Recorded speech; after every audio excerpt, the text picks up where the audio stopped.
Question ये try कीजिए, बहुत ही बेहतरीन क्वेश्चन है और मुझे पता है बहुत लोग आप लोगों में से एग्ज़ाम में आते ही इस क्वेश्चन को देख के छोड़ दोगे, ठीक है। लेकिन कोई घबराने वाली चीज़ नहीं, इसको मैं शॉर्ट बेस्ट तरीका बताऊंगा कि इस क्वेश्चन को आप कैसे कर सकते हो और इस टाइप के क्वेश्चंस को कैसे कर सकते हो। क्वेश्चन बोल रहा 16,000 को 2 साल के लिए दिया गया है, किस चीज़ पे? कंपाउंड इंटरेस्ट पे, जिस पे 20% पर एनम के हिसाब से चक्रवृद्धि ब्याज लगता है। आगे बोल रहा है कि if the interest had been compounded half yearly, if जो है इंटरेस्ट हाफ ईयरली कंपाउंड होता है, बल्कि जो क्या हो रहा था पहले, क्या हो रहा था कि एनुअली हो रहा था, अब हाफ ईयरली अगर होता है कंपाउंड तो अमाउंट में डिफरेंस आएगा, ठीक है। अगर if we compound it yearly and if we compound it half yearly, then definitely the difference between amount will be there. So what is that difference, what is that x more we are getting if we are compounding it half yearly? So कैसे करेंगे देखिए, तो इसको best तरीका क्या हो सकता है कि हमें जब ईयरली कर रहे हैं तो 20% इंटरेस्ट लग रहा है, 20% को फ्रैक्शन में अगर हम चेंज करें तो 1/5 होता है, ठीक है। और ये 2 बार हो रहा है, ठीक है। डिनोमिनेटर को देखिए, डिनोमिनेटर को देखते हैं हम इसमें।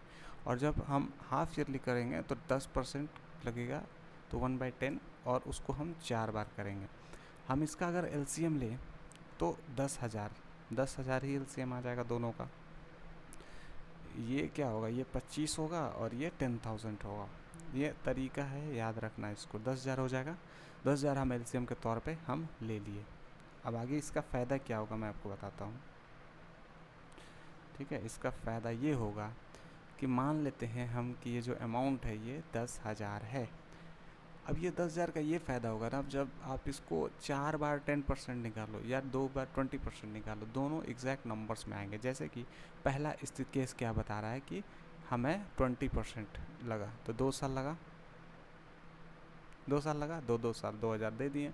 और जो पहला साल 2,000 इंटरेस्ट लगा है उसका भी 20% लगेगा, यानी कि 400। ये टोटल इंटरेस्ट हमें मिला पहला केस में। दूसरा केस में क्या हुआ कि 10,000 अमाउंट है।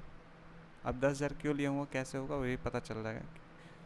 यहाँ पे 10,000 पहले, दूसरी बार क्या हुआ कि हर 6 महीना पे लग रहा, और 10% के हिसाब से 6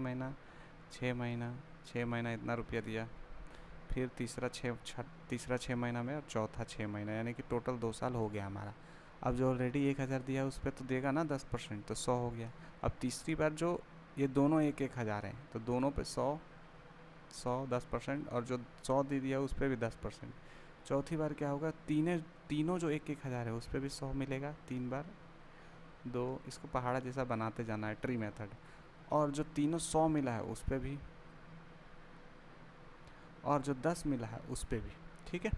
अब हमें एक्स्ट्रा अमाउंट क्या मिला, पहली बार भी हमें ये 4,000 मिला था, 4400, तो पहले 4,000 काट दो, ये पहली बार मिला था हमें। ये 400 पहली बार मिला, तो इसमें भी 400 काट दो, क्योंकि डिफरेंस ये नहीं पैदा करेगा, अब डिफरेंस ये पैदा करेगा, यानी कि ये 200, 100 जोड़ देंगे तो ये 200, और ये 1 2 3 4 40, और 41, यानी कि डिफरेंस 241 पैदा कर रहा है। अब हमें यहाँ देखो 10,000 का वैल्यू 16,000 है, यानी कि 1.6x है प्रिंसिपल अमाउंट, तो ये भी 1.6x हो जाएगा। और यूनिट डिजिट से देखो तो 6 लास्ट में एक ही ऑप्शन में आ रहा है, और ऑप्शन नंबर 4 है, ठीक है। तो इस क्वेश्चन को इतना इजी मेथड में किया जा सकता है, आप सॉल्व भी करो आंसर यहीं आएगा, ठीक है। बेहतरीन क्वेश्चन है, इजी क्वेश्चन है।